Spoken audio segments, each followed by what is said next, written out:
Quidier. We're going to be switching gears now to a very, very interesting conversation. Today, we'll be speaking to someone whose courage is lighting up timelines for all the right reasons. Refiloe Mofokeng is a South African content creator and a digital storyteller.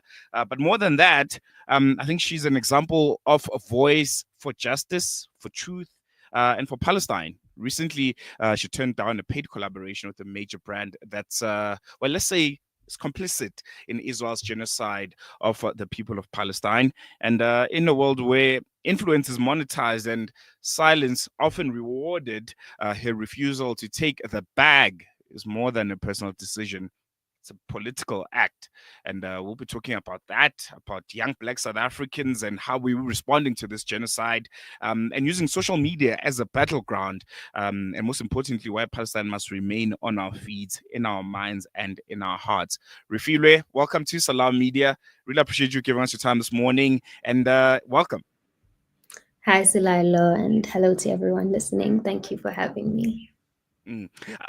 Just for our listeners who probably might not have seen that video of yours, where you're talking about how you essentially refused brand collaboration work with an organization, a company that can be considered complicit in this genocide.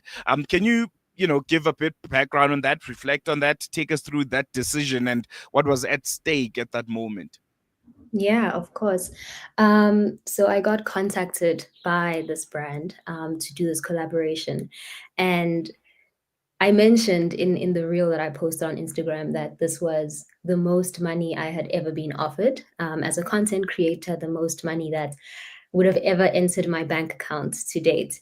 And I just for my morals, for what I believed in, for the world that I want to see, I just could not accept that brand deal because after researching the company, I found out that their parent company was one of the German companies that were in support of Israel. And as a South African, as someone who comes from a generation that lived through apartheid, as someone who is living in post-apartheid South Africa, I just couldn't use my name, I couldn't use my image to support such a company and to call on my audience, my community to also support this company.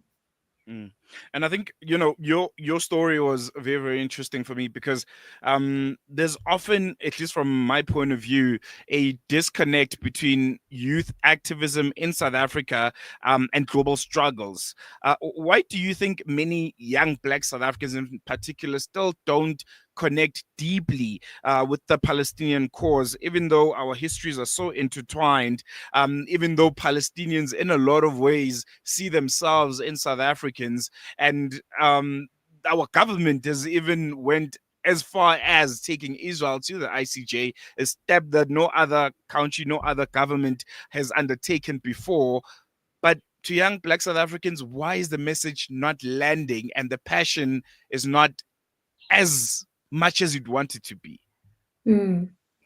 I actually ran a poll on my Instagram asking my community, which is made up mostly of young Black South African people. I asked them, what prevents you from standing in solidarity with Palestine? What prevents you from using your voice and from getting involved? And a lot of people said that they feel hopeless. They feel like their actions do not matter. And also that, there are so many problems back home. There's unemployment, there's crime, there's corruption. How could we possibly give our attention to a global catastrophe? And I think something that I constantly have to root into and remind myself of is that we are all interconnected, and my actions affect the actions of someone else, whether that's on a personal scale, whether that's on a global scale. What small action can I do today to sort of cultivate a sense of hope in myself, and to remind myself that, oh my word, like what I do actually matters. What small action can I take? And also just whatever we do back home affects the global community. So if we take Yeah. care of ourselves back home, if we take care of each other, if we listen to each other's stories, that creates more space in us to listen to global stories, and allows us to take global action as well. So I really see I find a sense of hope in interconnectedness, in linking the local to the global, and also in rooting into the small action that I can take today to call in, to usher in not only Palestinian liberation, but the liberation of South Africa and the thriving of South Africa as well. Mm, mm. And I think you kind of answered my next question, because I was about to ask, how do we go about bridging that divide?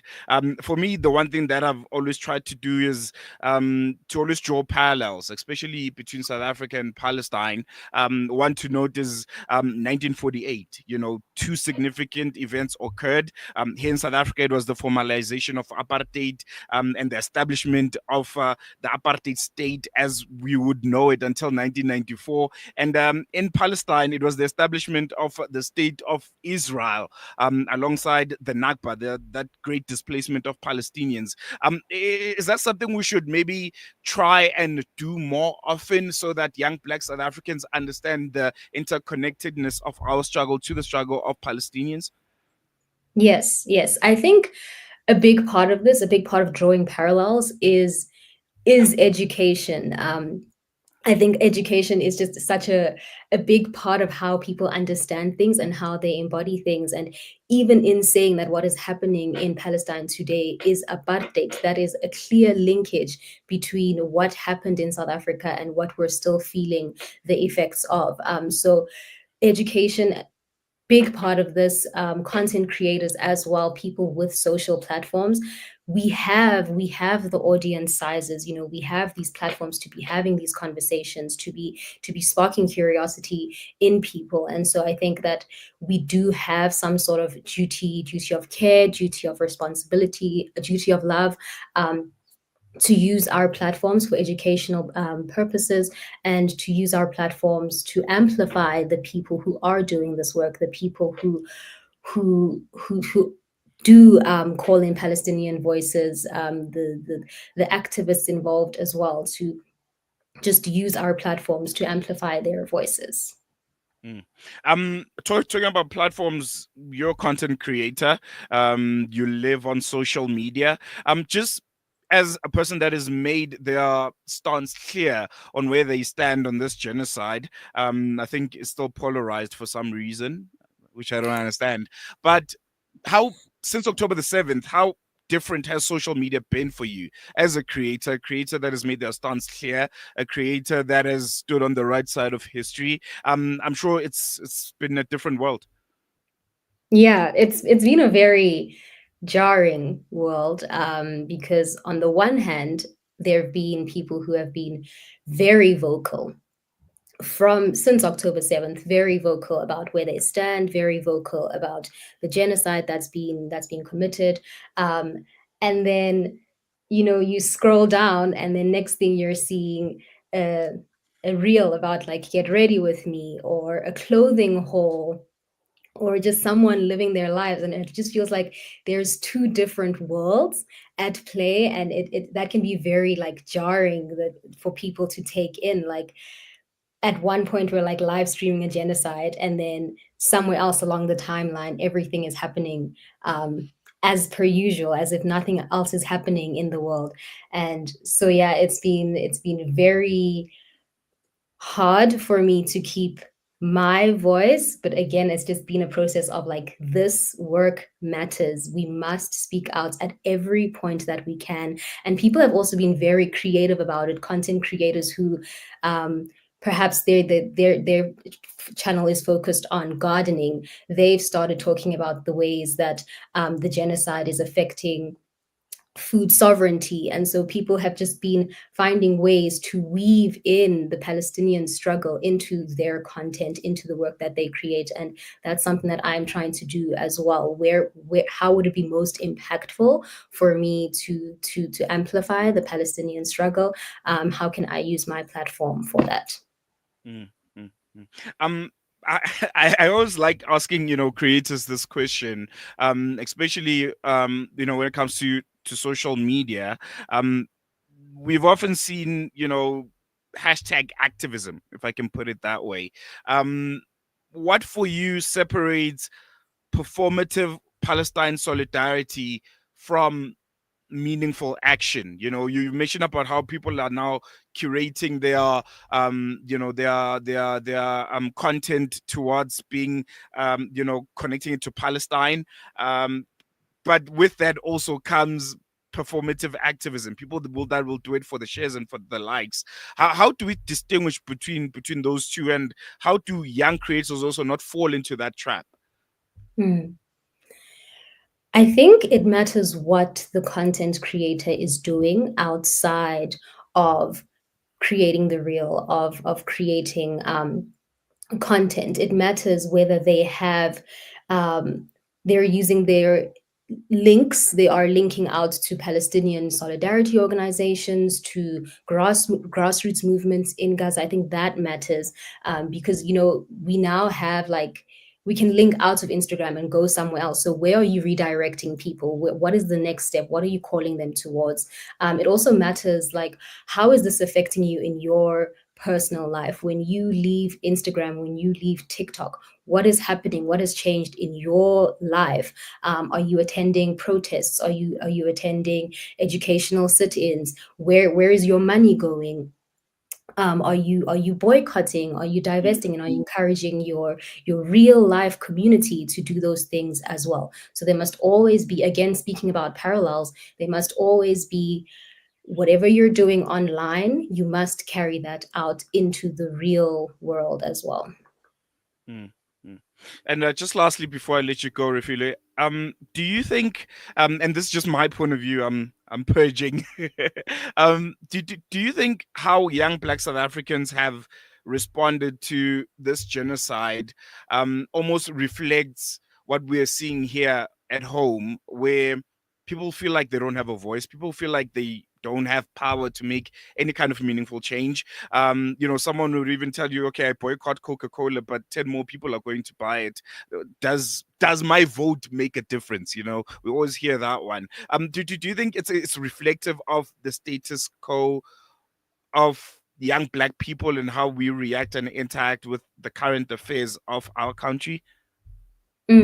I think there's definitely a relationship there. There's definitely an element of apathy, hopelessness as well, despair as well. And it does matter. I know we like to say that, my actions do not matter. I am just one small person over here, but you're a small drop in an act in an ocean, and all of our actions combined create something huge. And apartheid in South Africa only ended, well, the primary reason why it ended was because of international sanctions and international boycotts. And we have an opportunity now to do that, and boycotts are carried out by individual people. It matters, when you say, what, actually, I'm not going to drink Coke, and I'm going to also inform my family why I'm not doing this. I'm not going to eat McDonald's. I'm also going to share with my friends why I'm not doing this. Those things do matter. And many studies have also come out to show that these companies have had to, like, shut down a few of their stores because so many people are boycotting them.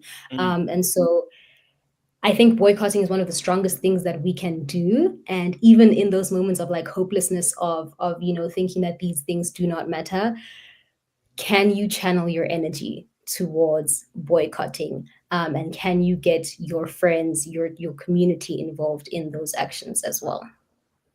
And I think that's very, very important to note, Refilo. Thank you so much for joining us. Really appreciate your time, and looking forward to, I think, great content from you. I think, yeah, it's wonderful. Those that want to follow you, how do they go about it? Um, you can follow me on Instagram. That's where I'm currently active right now, at just Refiloe, JUSTREFILOE. And yeah, I'll be sharing content that just gets people to expand their capacity for movement building, and to process the hopelessness that they feel when they look at the world, when they look at the state of Palestine. So just really how can we process this, and how can we create more loving, more just worlds where everyone can thrive and live in. There you go. That was Refiloe Mofokeng, digital storyteller, justice-driven creator, and someone I think was reminding us this morning that resistance isn't always about marching in the streets. Sometimes it's saying no to blood money, saying no to silence, and saying no to complicity. Thank you so much, Refiloe, and I hope we chat again soon. Thank you for having me. There you go. Still news and views with me, Salalo Makwidire. And yeah, we're going to take a short break. And then when we come back, still sticking with the Palestinian theme, we'll be heading over to Australia, where tens of thousands marched to Sydney for Palestine this weekend. It was one of the biggest protests, pro-Palestine protests, I think I've seen this year. And we'll be talking to the organizers about how they went about it, about this new wave that we're seeing, I think, globally of countries, especially in the West, changing their stance when it comes to recognizing Palestine as a state and recognizing that there's a genocide at this moment perpetuated by the pariah apartheid state of Israel. So yeah, interesting conversation that's going to be following after this.